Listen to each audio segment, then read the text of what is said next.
আসসালামু আলাইকুম, আপনাদের সবাইকে স্বাগতম। পুতুল মিনি কুকুমে আপনাদের জন্য নিয়ে আসলাম শীতের মধ্যে ভুট্টা পোড়ার রেসিপি।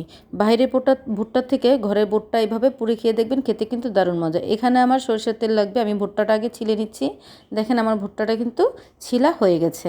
এখন আমার কি কি লাগছে দেখেন।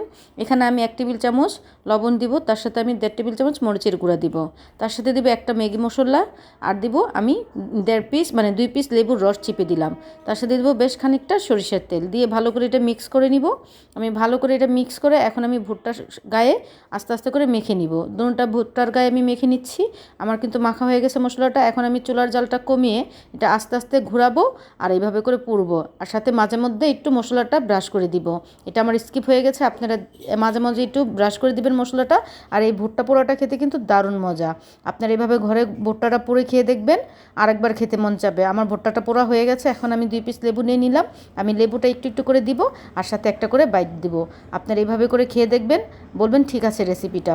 আর খেতে দারুণ মজা, কিছু বলার নেই। আমার মুখে লোল এসে গেছে। আল্লাহ হাফেজ।